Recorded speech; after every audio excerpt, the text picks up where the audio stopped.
क्यों पत्थर की शिला बन गई थी अहिल्या देवी? जाने कैसे मिला उन्हें जीवनदान।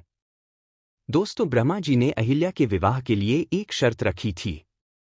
ब्रह्मा जी ने अपनी मानसपुत्री अहिल्या का विवाह गौतम ऋषि से करवा दिया। इस बात से इंद्रदेव क्रोधित हो गए थे।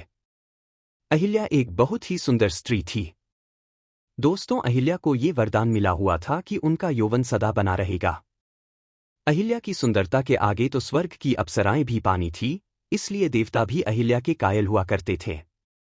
लेकिन एक श्राप के कारण अहिल्या पत्थर की शिला में तब्दील हो गई थी। दोस्तों, पौराणिक ग्रंथों में अहिल्या के बारे में बहुत सारी कथाएं प्रचलित हैं।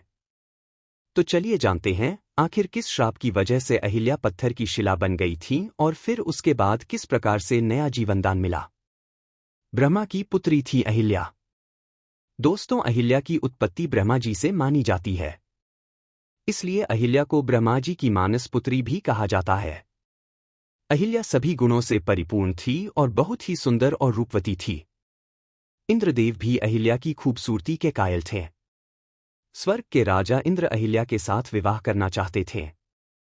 ब्रह्मा जी ने अहिल्या के विवाह के लिए एक शर्त रखी थी कि जो भी तीनों लोकों की परिक्रमा सबसे पहले पूर्ण करेगा, अहिल्या का विवाह उसी के साथ किया जाएगा।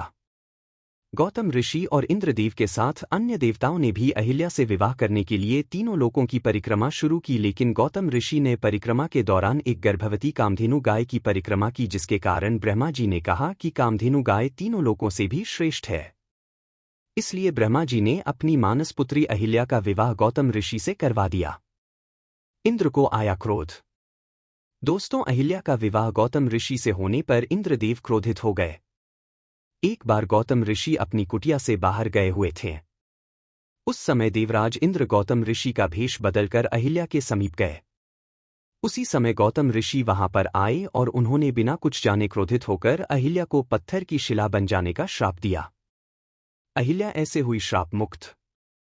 दोस्तों, गौतम ऋषि के श्राप के कारण अहिल्या पत्थर की शिला बन गई और रामायण काल में जब राम और लक्ष्मण वन विहार करते समय गौतम ऋषि के आश्रम के समीप पहुंचे, तब श्री राम जी के चरण लगते ही पत्थर की शिला बनी अहिल्या फिर से अपने स्वरूप में आ गई। इस प्रकार अहिल्या को नया जीवनदान मिला।